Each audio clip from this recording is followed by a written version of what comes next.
আমার বাবা কিছুদিন আগে মারা গেছেন, ঠিকমতো আমল করতে পারেননি। এখন ছেলে হিসেবে আমার কি কি দায়িত্ব আছে, যে কারণে আল্লাহ তাআলা আমার বাবাকে জান্নাত দান করেন, এরকম কোনো আমল আছে কি? আর আমি গুনাহ করলে কি আমার বাবার কবরে কোনো আযাব হবে এই কারণে?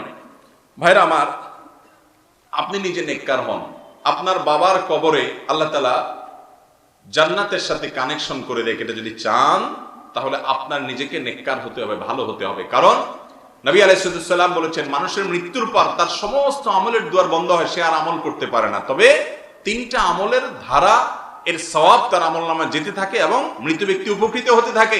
এর ভিতরে একটা হলো নেককার সন্তান দুনিয়াতে যদি বাবার জন্য দোয়া করে, তাহলে আগে নেককার হতে হবে, সন্তানকে নামাজি হতে হবে, রোজাদার হতে হবে, পাপাচার পরিত্যাগকারী হতে হবে। এরপরে যদি হাত তুলে আল্লাহর কাছে বাবার জন্য দোয়া করে, তাহলে এই দোয়া ওই ব্যক্তির আমলনামাতে সওয়াব যোগ করবে। কোন কোন বর্ণনা থেকে আমরা জানতে পারি, নবী আলাইহিস সালাম থেকে বর্ণিত হয়েছে, অনেক মানুষকে কবরে তিনি জান্নাতি হলে তার মর্যাদা বৃদ্ধি করা হবে এবং তিনি বলবেন, কিভাবে বৃদ্ধি হলো? আমি তো দুনিয়া থেকে চলে আসছি, আমার তো আমলের সুযোগ নাই, নিজের ক্লাস উন্নয়ন করার তো আর স্কোপ নাই, কিভাবে আমার ক্লাসের উন্নতি হলো জান্নাতি হিসেবে? তখন বলা হবে, তোমার সন্তান দুনিয়াতে যে নেককার রেখে আসছো, সে যে নেক আমল করেছে, তোমার জন্য দোয়া করেছে, ওই জন্য আল্লাহ তাআলা তোমার মর্যাদা বৃদ্ধি করেছে। এই জন্য বাবা মার কবরে আল্লাহ তাআলা সুখ শান্তি দেখ, আল্লাহ তাআলা তাদের রূহকে শান্তিতে রাখুন, আল্লাহ তাআলা তাদের উপরে শান্তি বর্ষণ করুন, জান্নাতি করুন। এটা যদি চান তাহলে নিজে ভালো পথে চলুন, 5 ওয়াক্ত সালাত আদায় করুন, নামাজ পড়েন, হক হালালে চলেন, হারাম থেকে বেঁচে চলেন এবং ইস্তিগফার করেন, কোরআন তেলাওয়াত করেন, ইসলামের উপরে পরিপূর্ণ জীবন যাপন করেন, পাশাপাশি মা বাবার জন্য দোয়া করেন। এর চাইতে উপকারী আর কিছু হতে পারে না। এই কাজটা সবচেয়ে বেশি করবেন ইনশাআল্লাহ। আর যদি সন্তান হিসাবে আপনি কোনো অপরাধ করেন, আপনার অপরাধের দায় আপনার বাবা মার উপরে চাপবে না, কারণ আল্লাহ বলেছেন, আল্লাহ তাযরু ওয়াজিরাতুন বিজরা উখরা, একজন আরেকজনের পাপের বোঝা বহন করেন। আল্লাহ তাআলা এই জুলুম করেন না, কারণ পাপ করছে একজন আরেকজনকে শাস্তি আল্লাহ কেন দিবেন? তবে যদি বাবা জানে তার মৃত্যুর পর সন্তান এই অপকর্ম করবে বা জীবদ্দশায় করে, বাবার দায়িত্ব হলো তাকে জীবদ্দশায় অসৎ কাজ থেকে বাধা দেওয়া এবং মৃত্যুর পরেও যেন সে এটা থেকে বেঁচে থাকে। এজন্য ওসিয়ত করে যাবেন যে আমি তোমাকে ওসিয়ত করে গেলাম। এরপরও যদি আপনি অপরাধ করেন, তার জন্য বাপের কোনো অপরাধ বা এর জন্য কোনো শাস্তি হবে না ইনশাআল্লাহ। অতএব যারা বাবা আছেন, সন্তানদেরকে অসৎ কাজ থেকে বাধা প্রদান করবেন।